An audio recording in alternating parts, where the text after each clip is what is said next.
আসসালামু আলাইকুম। এটিএন বাংলা সংবাদে সবাইকে স্বাগত জানাচ্ছি। আমি সুমনা ঘোষ। শুরুতেই থাকছে বিআরবি কেবল সংবাদ শিরোনাম।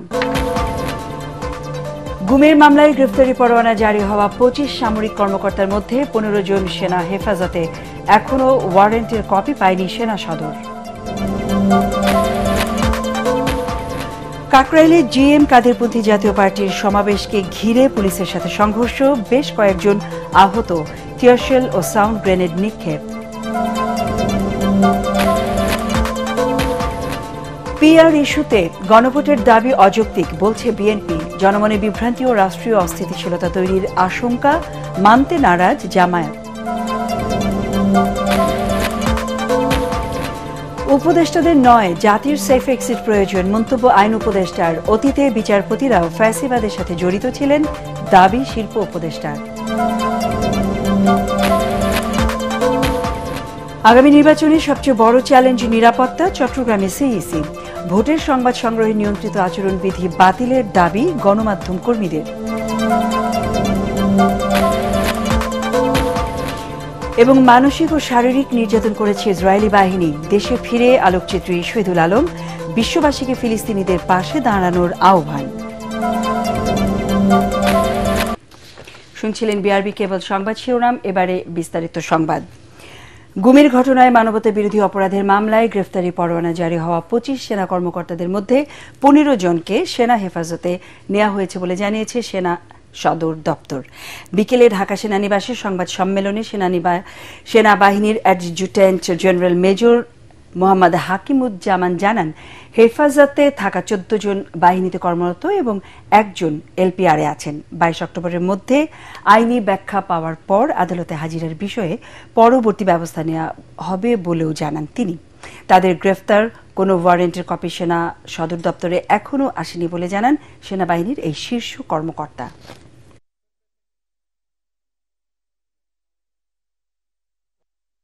৮ তারিখেই আমরা যেটা করেছি, এই যে অফিসারদের নাম আসছে, এর ভিতরে কেউ আছে অবসরপ্রাপ্ত, কেউ আছে এলপিআর মানে হচ্ছে লিভ প্রায়র রিটায়ারমেন্ট, মানে পিআরএল যেটা অনেকে বলেন, আর অনেকে আছেন অ্যাক্টিভ সার্ভিসে। আমি সংখ্যাটা দিলে আপনাদের একটু সুবিধা হবে, যদি আপনারা সবাই চার্জশিটে দেখেছেন। এখানে সর্বসাকুল্যে এই পর্যন্ত যাদের নাম বেরিয়েছে প্রায় ২৫ জন। ২৫ জনের ভিতরে বরখাস্ত বা মানে অবসরে যারা আছেন এদের সংখ্যা হচ্ছে ৯। এলপিআর বা লিভ প্রায়র রিটায়ারমেন্ট যেটা আছে এটার সংখ্যা হলো ১, আর চাকরিরত অফিসারের সংখ্যা হচ্ছে এখানে ১৫। বুঝা গেছে? এখন যারা অবসরে চলে গেছেন, এলপিআর না, যারা অবসরে চলে গেছেন তার প্রতি যদিও বা আমাদের সেনা আইন তার উপরে ওইভাবে খাটে না। বাকি যারা আছেন এলপিআরে এবং চাকরিরত যে কজন আছেন ১৫+১, এই ১৬ জনকে ৮ তারিখেই তাদেরকে আমরা আমাদের একটা সেনা হেফাজতে, যেটা আমরা বলি আর্মি ওন কাস্টডিতে আসার জন্য একটা অর্ডার, যেটাকে আমরা বলি অ্যাটাচমেন্ট অর্ডার, আমরা এটা দিয়েছি। রাজধানী কাকরাইলে জিএম কাদেরপন্থী জাতীয় পার্টির সমাবেশকে ঘিরে পুলিশের সাথে সংঘর্ষে বেশ কয়েকজন আহত হয়েছেন। বিকেলে কেন্দ্রীয় কার্যালয়ের সামনে ট্রাকের উপর অস্থায়ী মঞ্চে কেন্দ্রীয় নেতারা বক্তৃতার সময় পুলিশ তাদের বাধা দিলে এই সংঘর্ষ হয়। এ সময় জাতীয় পার্টির নেতাকর্মীরা পুলিশের ওপর ইটপাটকেল নিক্ষেপ করে। বিক্ষুব্ধদের ছত্রভঙ্গ করতে পাল্টা সাউন্ড গ্রেনেড, টিয়ারশেল ও জলকামান থেকে পানি ছিটায় পুলিশ। পরে ব্রিফিংয়ে জাপা নেতারা অভিযোগ করেন পুলিশ তাদের সাথে দায়িত্বহীন আচরণ করেছে। আরও জানাচ্ছেন সৈয়দ রিয়াজ। রাজধানীর কাকরাইলে কেন্দ্রীয় কার্যালয়ের সামনে গ্রেপ্তারকৃত নেতাকর্মীদের মুক্তি, দলের চেয়ারম্যান সহ কেন্দ্রীয় নেতাদের নামে মিথ্যা মামলা প্রত্যাহার ও দেশের আইনশৃঙ্খলা পরিস্থিতির উন্নতি এবং মব ভায়োলেন্স বন্ধের দাবিতে জাতীয় পার্টির সমাবেশ পণ্ড করে দিয়েছে পুলিশ।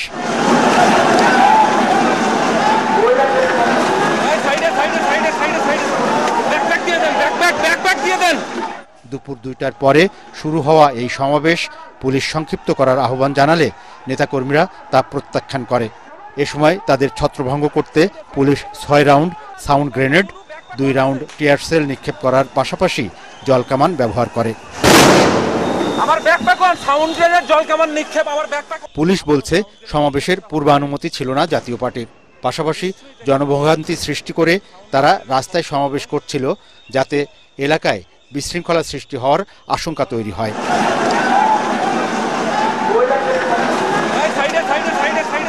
দলের কেন্দ্রীয় কার্যালয়ে তাৎক্ষণিক সংবাদ সম্মেলনে মহাসচিব শামীম পাটোয়ারি বলেন, পুলিশ আজকের ঘটনায় দায়িত্ব জ্ঞানহীন পরিচয় দিয়েছে। কখনো হাতাহাতি মারামারি হয়নি। পুলিশ উপযাচক হয়ে আমাদেরকে আঘাত করবে এরকম সম্পর্ক আমাদের সাথে না। তারা নির্দেশিত হয়ে করেছে, সেই নির্দেশটা কারা দিয়েছে তারাই একটি মহল হতে পারে। সরকারের আচরণে আগামী জাতীয় নির্বাচন প্রশ্নবিদ্ধ হচ্ছে বলেও এই সংবাদ সম্মেলনে দাবি করেন জাতীয় পার্টির মহাসচিব। সৈয়দ রিয়াজ, এটিএন বাংলা, ঢাকা। পিআর ইস্যুতে গণভোটের দাবি অযৌক্তিক বলে মনে করে বিএনপি। রাজধানীতে এক সেমিনারে দলের স্থায়ী কমিটির সদস্য আমির খসরু মাহমুদ চৌধুরী বলেন, যারা পিআর এর পক্ষে জনগণের ম্যান্ডেট নিয়ে তাদের দাবি প্রতিষ্ঠা করতে হবে। পিআর পদ্ধতি জনমনে বিভ্রান্তি ও রাষ্ট্রীয় অস্থিতিশীলতা তৈরি করবে বলে আশঙ্কা জানান বক্তারা। তবে জামায়াতের দাবি, নির্বাচনে বিশৃঙ্খলা এড়াতে পিআর এর বিকল্প নেই। কামরুজ্জামান রাজীবের রিপোর্ট। কসমস ফাউন্ডেশন এবং সংবাদ সংস্থা ইউএনবি আয়োজিত এই সেমিনারে অংশ নেন বিএনপি, জামায়াতে ইসলামী সহ বিভিন্ন রাজনৈতিক দলের নেতা ও নির্বাচন বিশেষজ্ঞরা। এতে বক্তারা পিআর পদ্ধতির নানা দিক তুলে ধরে বলেন, এর সবচেয়ে ক্ষতিকর দিক হলো সংখ্যাগরিষ্ঠতা পেলেও একটি দল সরকার গঠন করতে পারবে না। এতে করে রাষ্ট্রের সৃষ্টি হবে স্থায়ী অস্থিতিশীলতা, প্রাধান্য পাবে উগ্রবাদী দলগুলো। পিআর পদ্ধতি চাপিয়ে দেওয়ার চেষ্টার পেছনে ভিন্ন উদ্দেশ্য আছে বলেও মন্তব্য করেন কেউ কেউ। যারা পিআর এর কথা বলছেন তারা এর যে অন্যান্য দিক কোনো আলোচনাই নাই এসব ব্যাপারে। ওই যে বলে না সস্তায় বাজিমাত করা, তো সস্তায় বাজিমাত করার একটা তৎপরতা এটা আমরা লক্ষ্য করেছি। কোনো মানুষ পিআর বোঝে না, যারা ভোট দেবে। আমি আমার এলাকায় জিজ্ঞেস করেছি পিআর বোঝেন, লোকজন ঝুলঝুল করে তাকিয়ে থাকে, বুঝতে পারে না। আলোচনায় বিএনপির স্থায়ী কমিটির 2 সদস্য বলেন, বর্তমান বাস্তবতায় সংখ্যানুপাতিক পদ্ধতিতে নির্বাচন সম্ভব নয়। অন্যদিকে জামায়াত নেতা হামিদুর রহমান আজাদের দাবি, একমাত্র পিআর পদ্ধতিতেই সুষ্ঠু ভোট সম্ভব।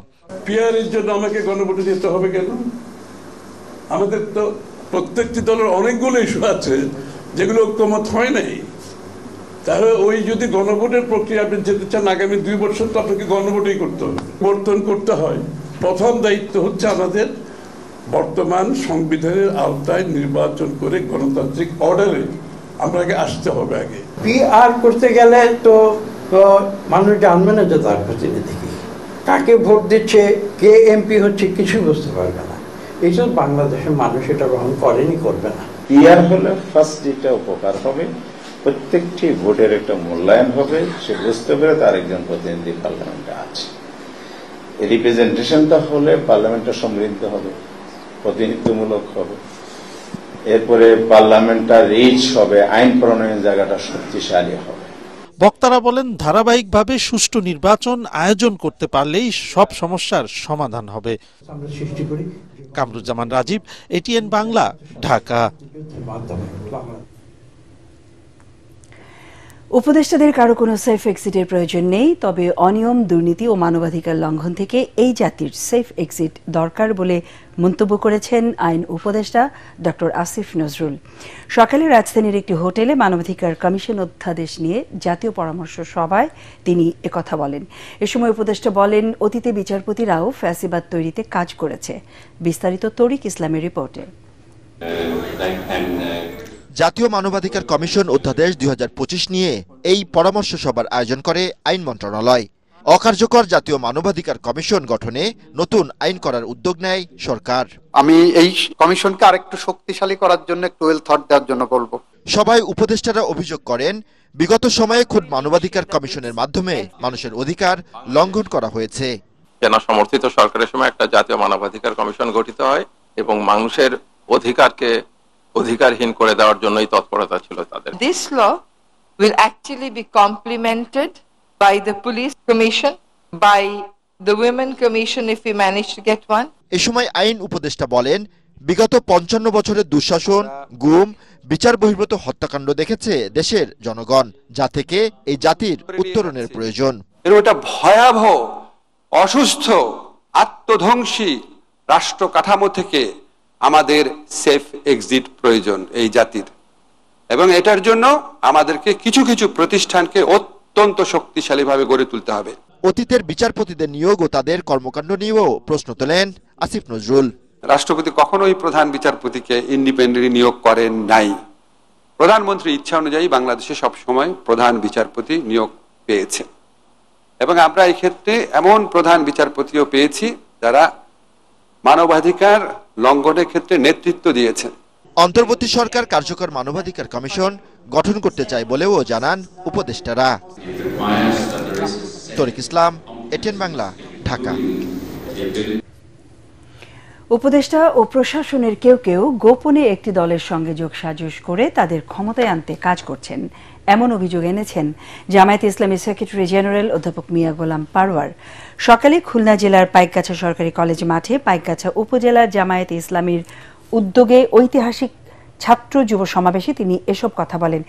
ভোটের দিন যতই এগিয়ে আসছে, প্রশাসন ও সরকারের কিছু উপদেষ্টার মধ্যে অস্থিরতা দেখা দিচ্ছে বলেও মন্তব্য করেন গোলাম পারওয়ার। তিনি জানান, জামায়াত ক্ষমতায় গেলে প্রথম কাজ হবে বিদ্যমান শিক্ষা ব্যবস্থায় পরিবর্তন, দুর্নীতির বিরুদ্ধে যুদ্ধ ঘোষণা ও বৈষম্য মুক্ত সমাজ গঠন করা।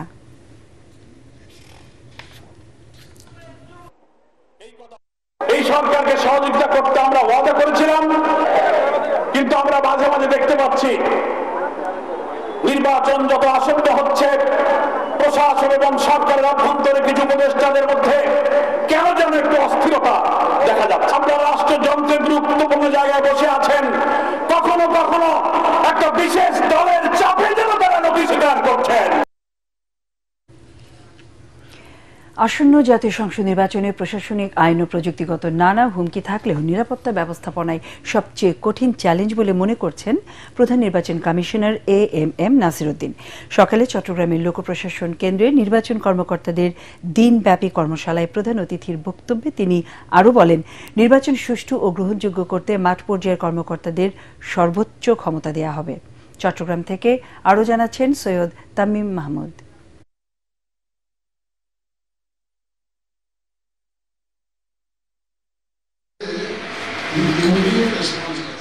আসন্ন জাতীয় সংসদ নির্বাচনকে সামনে রেখে নির্বাচনী কর্মকর্তাদের প্রশিক্ষণ, আইন শৃঙ্খলা পরিস্থিতির উন্নয়ন সহ নানা প্রস্তুতি নিচ্ছে নির্বাচন কমিশন।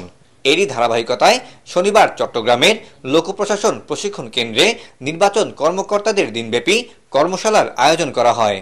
এতে প্রধান অতিথির বক্তব্যে সিইসি AMM নাসির উদ্দিন বলেন, নির্বাচনের নিরাপত্তা পরিস্থিতিকে সবচেয়ে বড় চ্যালেঞ্জ হিসেবে দেখা হচ্ছে, তবে রাজনৈতিক প্রভাবমুক্ত থেকে একটি গ্রহণযোগ্য নির্বাচন উপহার দিতে চায় প্রশাসন।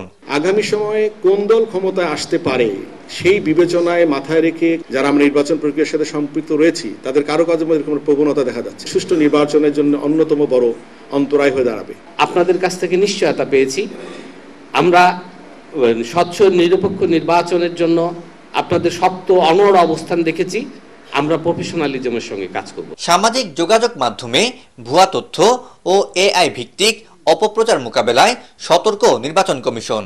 স্বচ্ছ, অবাধ ও নিরপেক্ষ নির্বাচন করতে আইনের সর্বোচ্চ প্রয়োগ করা হবে বলে জানান সিইসি। নিরাপত্তার যে চ্যালেঞ্জটা, এটা একটা বিশাল আকারে দেখা দিয়েছে। এইটা মোকাবেলাটা আমাদের জন্য একটা বড় চ্যালেঞ্জ হিসেবে দাঁড়াবে। রিটার্নিং অফিসারের কাছে এবং প্রিসাইডিং অফিসারের কাছে সব ধরনের ক্ষমতা দেওয়া আছে। যদি গোলমাল করে সেন্টার বন্ধ করে দিবেন, 3টা গোলমাল হলে 3টা সেন্টার বন্ধ করে দিবেন, দেখা হলে আমার পুরো কনস্টিটিউশন ক্যান্সেল করে দেব। ভোটের সময় যে কোনো জায়গায় কোনো ধরনের সমস্যা হলে তাৎক্ষণিক যোগাযোগ ও ব্যবস্থা নিতে এরই মধ্যে সেন্ট্রাল কোঅর্ডিনেশন সেল এবং ইমার্জেন্সি রেসপন্স ইউনিট গঠন করেছে নির্বাচন কমিশন।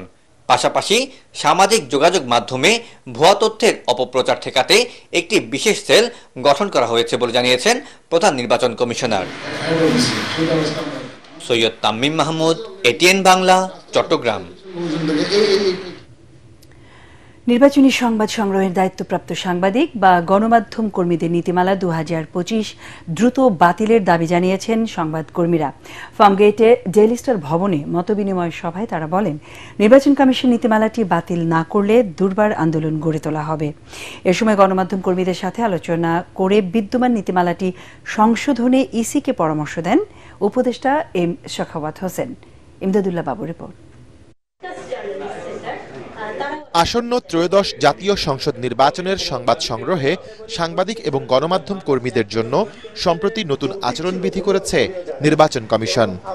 এতে নির্বাচনের সময় তথ্য, ছবি ও ভিডিও ধারণের ক্ষেত্রে প্রিজাইডিং কর্মকর্তাকে অবহিত করে কেন্দ্রে প্রবেশ করতে হবে সাংবাদিকদের। ভোট কক্ষে একসাথে ঢুকতে পারবেন না দুজন সাংবাদিক। সংবাদ সংক্রান্ত কাজ শেষ করতে গণমাধ্যম কর্মীরা সময় পাবেন মাত্র 10 মিনিট। ভোট কেন্দ্র থেকে সরাসরি সংবাদ প্রচারে নিষেধাজ্ঞাও রয়েছে। এসব নির্দেশনা না মানলে সাংবাদিক কার্ড বাতিলের ক্ষমতা রেখেছে কর্তৃপক্ষ।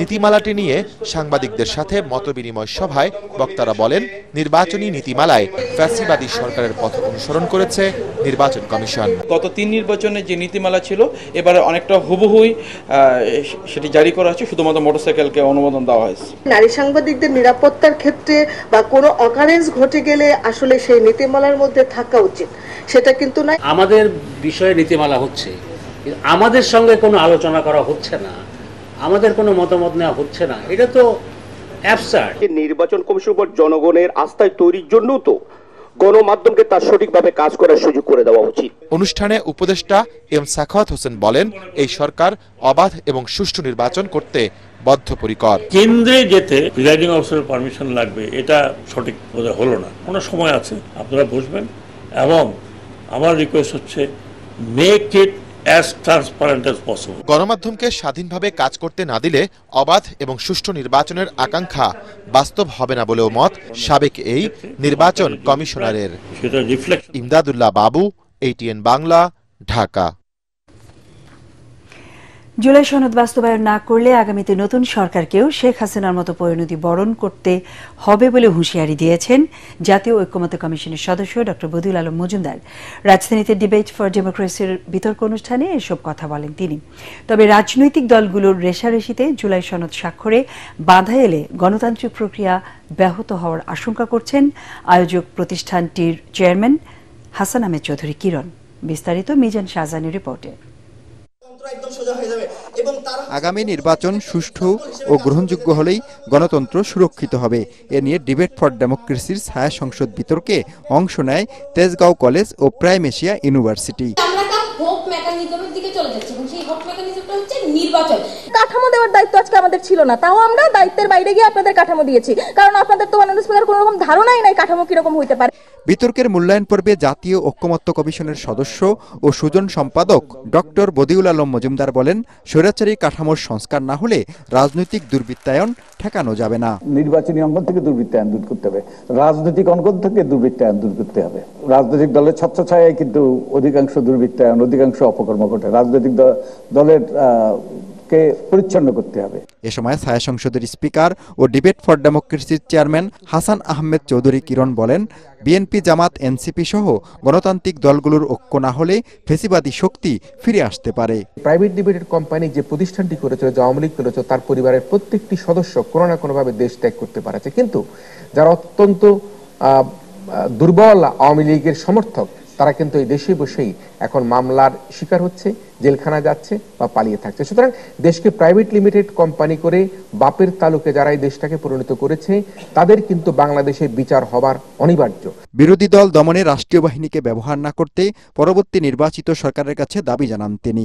আর বদিউল আলম মজুমদার বলেন, জুলাই সনদ বাস্তবায়ন না করলে পরিণতি হবে ভয়াবহ। আগামীতে রাষ্ট্র ক্ষমতায় যারা আসবেন, যারা ক্ষমতা যাবার জন্য চেষ্টা করছেন, জনগণকে যারা তাদের নানা রকম ভাবে তাদের ম্যানিফেস্টোর যে বিভিন্ন অংশগুলো যারা বিভিন্ন জনগণের কাছে প্রচার প্রচারণা করছেন, আপনারা আপনাদের কমিটমেন্ট থেকে যদি বিচ্যুত হন তাহলে কিন্তু বাংলাদেশের জনগণ, বাংলাদেশের ছাত্র জনতা আবার কিন্তু 15 বছর অপেক্ষা করবে না। যে কোনো সময় কিন্তু বাংলাদেশে আবারও নতুন কোনো অভ্যুত্থান হবার একটা শঙ্কা রয়ে গেছে। সবাই এই স্বাক্ষরিত জুলাই সনদ বাস্তবায়নের জন্য সর্বশক্তি নিয়োগ করবে। বাস্তবায়ন না করলে, অন্যায় করলে, স্বৈরাচারী পথে হাঁটলে শেখ হাসিনা যে যা ঘটেছে সেই পরিণতি হয়তো ঘটবে। তা আমরা আশা করি যে সেই পরিণতি যেন আর যেন কারো না ঘটে এবং আমাদের রক্তটা যেন সস্তা না হয়ে যায়। বিতর্কে যৌথভাবে বিজয়ী হয় তেজগাঁও কলেজ ও প্রাইমেশিয়া ইউনিভার্সিটি। মিজান শাহজাহান, এটিএন বাংলা, ঢাকা। ইসরায়েলি বাহিনী শারীরিক ও মানসিক নির্যাতন করেছে বলে দাবি করেছেন আলোকচিত্রী শহীদুল আলম।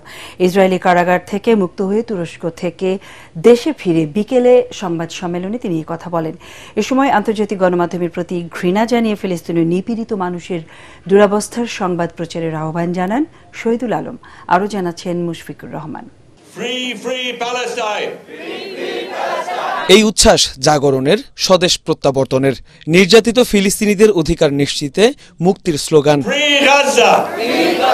গাজায় ইসরায়েলের অবৈধ অবরোধ ভাঙতে গিয়ে দখলদারদের হাতে গেল ৮ অক্টোবর আটক হন বাংলাদেশি আলোকচিত্রী শহীদুল আলম। কয়েকদিন কারাবন্দী থাকার পর তুরস্ক সরকারের প্রচেষ্টায় শনিবার ভোরে নিরাপদে দেশে ফেরেন তিনি। বিকেলে পান্থপথের দৃক গ্যালারি ভবনে সংবাদ সম্মেলনে শহীদুল আলম সুমুদ ফ্লোটিলায় ইসরায়েলের আক্রমণ, অপহরণ ও কারাগারে তাকে নির্যাতনের বর্ণনা তুলে ধরেন। হঠাৎ রায়েট গিয়ার নিয়ে, মেশিন গান নিয়ে, সব কিছু নিয়ে হুড়মুড় করে সেলের মধ্যে ঢুকে গেল, মাঝখানে ঢুকে গেল, ধাম ধাম করে বাড়ি দিল। মানে হাঁটু গেড়ে বসানো যেভাবে হয় ওইটা আমার জন্য অন্তত বেশ কষ্টকর ছিল। আমার এমনিতেই একটু সমস্যা হয়, কিন্তু প্রায় 2 ঘন্টা আমরা উবু হয়ে মাথা নিচু করে ওইভাবে ছিলাম। আমার জন্য যেটা সবচেয়ে খারাপ লেগেছে সেটা হচ্ছে আমার তো পাসপোর্ট ছিল, তা পাসপোর্ট নিয়ে সে সেই মাটির মধ্যে পাসপোর্টটাকে ফেললো, যেটা আমাকে সবচেয়ে বেশি বলবো আঘাত করেছে। একটা ডকুমেন্ট সই করতে হয়, সেই ডকুমেন্টে লেখা যে আমি অবৈধভাবে ঢুকেছি। আমরা আগেই সিদ্ধান্ত নিয়েছিলাম এই মুসলিকে আমরা সই করব না, কারণ আমরা তো অবৈধভাবে যাইনি, আমরা আন্তর্জাতিক পানিতে ছিলাম এবং এই অবরোধটা অবৈধ। ওদের সবচাইতে টপ সিকিউরিটি জেল, একদম মরুভূমির মাঝখানে একটা জেল আছে, সেইটাতে আমাদের রাখা হয়েছিল। অধিকার কর্মীদের নিয়ে আন্তর্জাতিক নেটওয়ার্ক তৈরি করে এবার হাজারটা জাহাজ গাজায় রওনা হবে বলে জানান এই মানবাধিকার কর্মী। আমরা এখন আন্তর্জাতিকভাবে একটা নেটওয়ার্ক দাঁড় করাবো, যেহেতু গ্লোবাল লিডাররা করবে না, আমরা অ্যাক্টিভিস্টরা কিভাবে করতে পারি সেই লড়াইয়ের প্রস্তুতি আমরা নিয়েছি। আবার আমরা যাব এবং হাজারটা জাহাজ যাবে। ফিলিস্তিনিদের জন্য বাংলাদেশের জনগণ ও প্রধান উপদেষ্টার ভূমিকার প্রশংসা করেন শহীদুল আলম। মুশফিকুর রহমান, এটিএন বাংলা, ঢাকা। জাতীয় পার্টির চেয়ারম্যান ব্যারিস্টার আনিসুল ইসলাম মাহমুদ বলেছেন, দেশের মানুষ বিশ্বাস করে না ফেব্রুয়ারিতে জাতীয় নির্বাচন হবে। গুলশানের হাওলাদার টাওয়ারে জাতীয় যুব সংহতির কেন্দ্রীয় প্রতিনিধি সভায় প্রধান অতিথির বক্তব্যে তিনি কথা বলেন। তিনি বলেন, প্রধান উপদেষ্টা ও সরকারের উপদেষ্টারা বলছেন ফেব্রুয়ারিতে স্মরণকালের সর্বশ্রেষ্ঠ, গ্রহণযোগ্য, নিরপেক্ষ, অবাধ ও সুষ্ঠু নির্বাচন অনুষ্ঠিত হবে।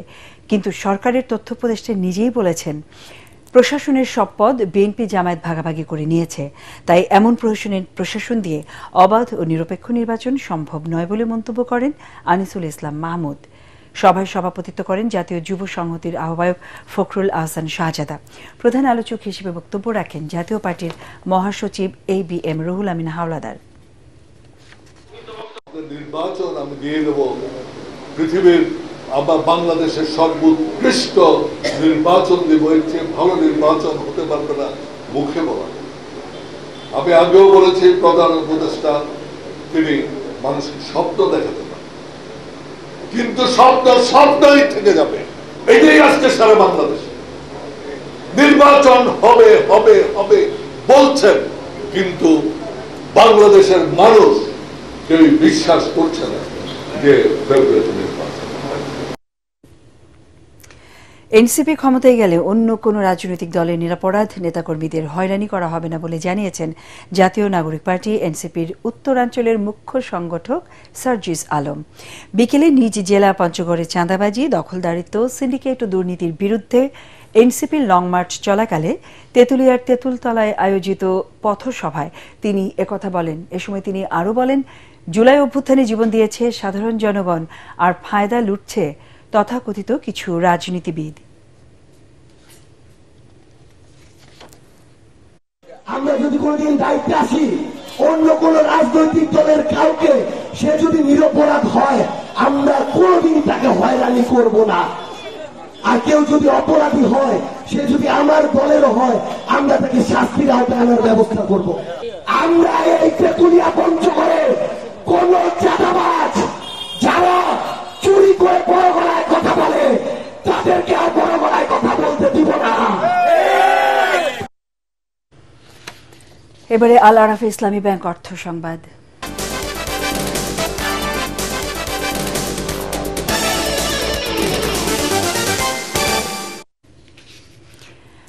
আকিজ বেকার্স লিমিটেডের বার্ষিক সেলস কনফারেন্স অসম্য আমরা একসাথে অনুষ্ঠিত হয়েছে। কক্সবাজারের একটি অভিজাত হোটেলে আয়োজিত এই কনফারেন্সে দেশের বিভিন্ন অঞ্চল থেকে আসা সেলস কর্মকর্তা, ডিস্ট্রিবিউটর ও কোম্পানির ঊর্ধ্বতন কর্মকর্তারা অংশ নেন। অনুষ্ঠানে প্রধান অতিথি ছিলেন কোম্পানির ম্যানেজিং ডিরেক্টর শেখ জামাল উদ্দিন। তিনি বলেন, ঐক্যবদ্ধভাবে কাজ করে আকিজ বেকার্সকে আরও এগিয়ে নিতে হবে। কনফারেন্সে আগামী বছরের লক্ষ্য নির্ধারণ এবং বাজার সম্প্রসারণের নানা পরিকল্পনা তুলে ধরা হয়। এ সময় সেরা পারফর্মারদের হাতে পুরস্কার ও ক্রেস্ট তুলে দেন অতিথিরা। অনুষ্ঠানে উপস্থিত ছিলেন আকিজ বেকার্স লিমিটেডের sales director doctor Rezwan Afroz, উপদেষ্টা ডাক্তার Ashraful Bari, chief marketing officer Shafiqul Islam Tushar, head of sales Molla Jahidur Rahman এবং AFML এর নির্বাহী পরিচালক অনুপ কুমার সাহা সহ প্রতিষ্ঠানের ঊর্ধ্বতন কর্মকর্তারা।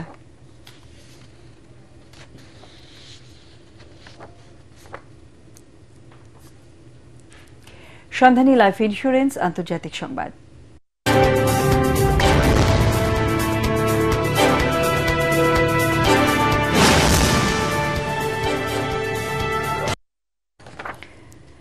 শান্তিতে নোবেল জয়ের পর থেকেই মারিয়া করিনা মাচাদোকে ঘিরে চলছে বিতর্ক।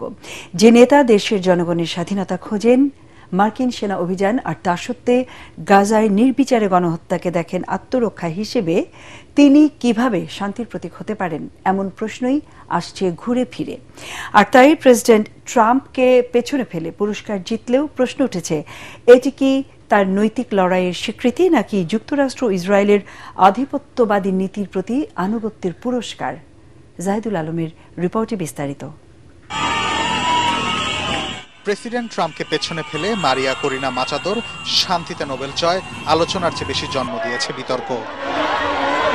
নোবেল জয়ের পরেই এই পুরস্কারের জন্য নিজের চেয়ে ট্রাম্পকে বেশি যোগ্য দাবি করে মাচাদোর দেয়া বক্তব্যে হচ্ছে সমালোচনা। Actually got the Nobel Prize called me and said I'm accepting this in honor of you because you really deserved it. মারিয়ার অতীত অবস্থান বিশ্লেষণ করলে দেখা যায় তিনি বহুদিন ধরেই যুক্তরাষ্ট্র ও ইসরায়েলের ঘনিষ্ঠ সহযোগী হিসেবে পরিচিত, যার অবস্থান গাজার নিরস্ত্র নিরীহ মানুষের পাশে নয় বরং ইসরায়েলের বোমা বর্ষণকে প্রতিরক্ষা হিসেবে মনে করেন তিনি। We believe that we are in front of an imminent attack by the United States. বিশ্লেষকদের মতে ভেনেজুয়েলার মসনদে বসতে মারিয়ার তীব্র আকাঙ্ক্ষা তাকে আধিপত্যবাদ মার্কিনীদের ঘনিষ্ঠ করে তুলেছে। বর্তমান প্রেসিডেন্ট মাদুরোকে ক্ষমতাচ্যুত করতে দেশটির উপকূলে আমেরিকার সামরিক অভিযান সময়ের দাবি বলে জনগণের কাছে প্রচারণা চালাচ্ছেন এই নারী। যে দেশ ভেনেজুয়েলার উপর টানা অর্থনৈতিক নিষেধাজ্ঞা আরোপ করে যাচ্ছে, সে দেশের প্রেসিডেন্টকেই নোবেল উৎসর্গ করা তার যুক্তরাষ্ট্র প্রীতির নির্লজ্জ উপস্থাপন। নির্যাতিতদের পাশে নয় বরং প্রভাব বিস্তারের রাজনীতি আড়াল করতে মারিয়া মাচাদোর এই নোবেল জয় ঢাল হিসেবে ব্যবহার করা হতে পারে বলে শঙ্কা বোদ্ধাদের। নিজের নোবেল পুরস্কার ট্রাম্পকে উৎসর্গ করা নিয়েও উঠেছে প্রশ্ন। বিশ্বে এখন পর্যন্ত শান্তিতে নোবেল জয় নিয়ে এত বিতর্ক হয়েছে কিনা তা গবেষণার বিষয়। তবে আগ্রাসনবাদী আমেরিকা ইসরায়েল সমর্থক এই নারী আদৌ কি শান্তির বার্তা বাহক, নাকি বিশ্বজুড়ে আধিপত্য আগ্রাসন ছড়িয়ে দিতে হোয়াইট হাউসের নতুন কোন অস্ত্র, সেই প্রশ্নই আসছে ঘুরে ফিরে। জাহিদুল আলম, ATN বাংলা। এবারে খেলার খবর।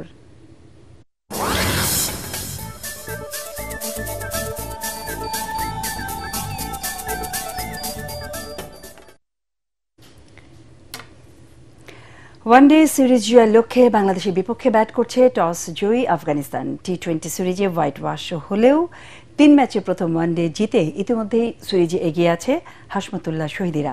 তাই এই ম্যাচে জয় পেলেও সিরিজ নিজেদের করে নেবে তারা।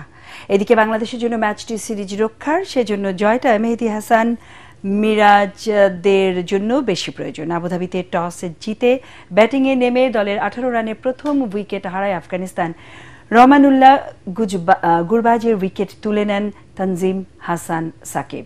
শেষ খবর পাওয়া পর্যন্ত আফগানিস্তানের সংগ্রহ 4 উইকেটে 98 রান।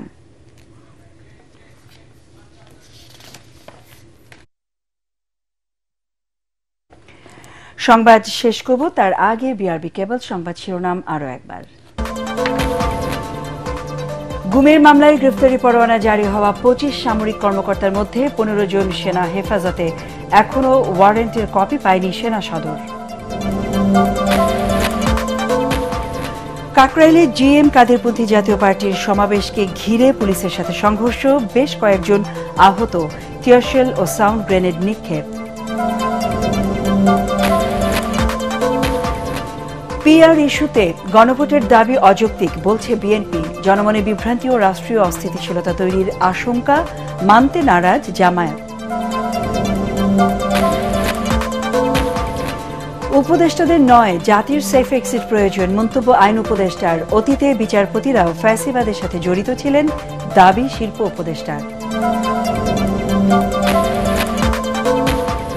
আগামী নির্বাচনে সবচেয়ে বড় চ্যালেঞ্জ নিরাপত্তা, চট্টগ্রামে সিইসি।